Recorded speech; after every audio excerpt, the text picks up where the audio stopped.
C'est tel un pédagogue que le professeur Richard Bileko a échangé avec les médecins congolais venus de Cuba. Nous sommes en train de les former au professionnalisme médical sur instruction du ministre de la Santé et en considération des orientations politiques nationales. Vous savez que ces médecins ont été envoyés se former à Cuba pour venir travailler afin d'améliorer la santé des Congolais et des pays de développement. Pour cela, il y a quand même deux exigences. La première, c'est qu'ils doivent être autonomes professionnellement. Donc du coup, on les a mis en insertion dans des hôpitaux pour qu'ils consolident leurs compétences. La deuxième, c'est l'exigence de responsabilité. Il faut qu'ils soient pleinement conscients que la santé, c'est un préalable au développement. Qu'il n'y aura pas de développement s'il n'y a pas une bonne santé. Et c'est même ce qu'on a dit, la première bataille du gouvernement.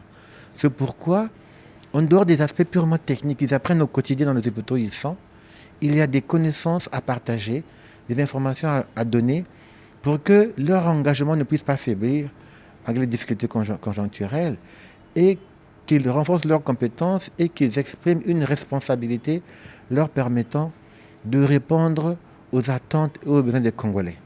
Comment se fera la rémunération de ces médecins? Le professeur Bileko précise. Leur prise en charge se fait.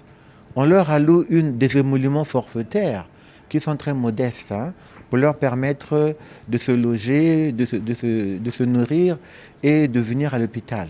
Mais ce qui est acquis déjà, c'est le principe de leur recrutement. Les dossiers sont déjà en circulation. Et on espère que les décrets sortiront bientôt pour que ces médecins puissent être affectés. Je rappelle que ce sont des médecins qui seront partout. Et c'est ce qu'on est venu leur dire. Ils auront travaillé à Sonké, à Betou, à Okoyo, à Mpuya, à Kimba, à Zanaga, à Lutete, à Divigné, à Madingunkai. Là où il y a des Congolais, s'il n'y a pas de médecins, selon les critères de la santé du Congo, on affectera des médecins. C'est pour ça que le lot, la cohorte qui a été envoyée, la première c'est 500, la deuxième 1000, la troisième 1500. Pour qu'on ait le nombre de médecins qu'il nous faut.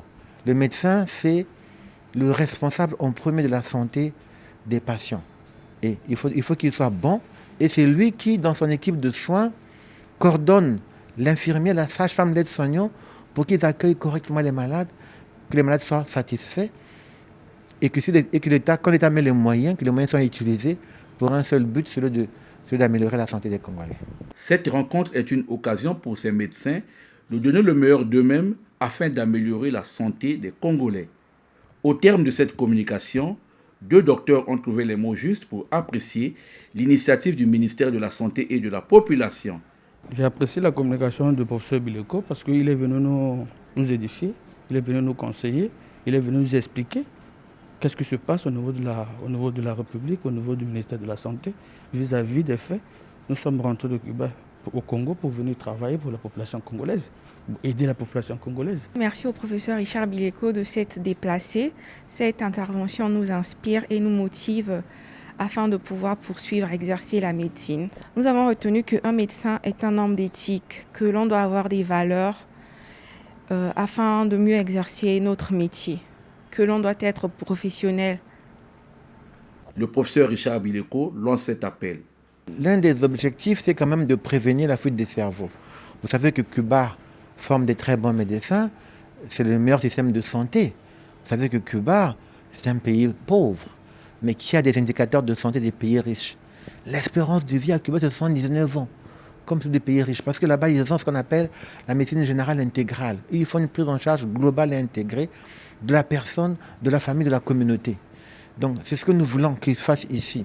Et nous prenons des dispositions pour que ces jeunes, nos jeunes collègues qui sont rentrés ne puissent pas s'exiler. Parce que malheureusement, le Congo, c'est le premier pays en Afrique francophone à avoir plus de médecins à l'étranger que dans son propre Congo. Donc, c'est une question de responsabilité. Ils ont leur diplôme, on leur met face à leurs responsabilités pour qu'ils restent ici et qu'ils travaillent. Pendant ce temps, il faut bien que les conditions de travail soient améliorées. Donc le plaidoyer qu'on fait, c'est celui de l'arrêté interministériel qui fixe le montant des indemnités, des primes allouées aux médecins et aux autres personnels, qui doit être signé en interministériel pour que les salaires soient rehaussés à leur juste valeur. Parce qu'un médecin qui ne gagne que ce qui est prévu, là, c'est totalement décourageant et c'est la porte ouverte à la perversion ou à la fuite, comme vous le dites. Mais je pense que les autorités sont conscientes. C'est pourquoi ce projet d'arrêté a été fait et transmis à qui de droit pour être signé et appliqué.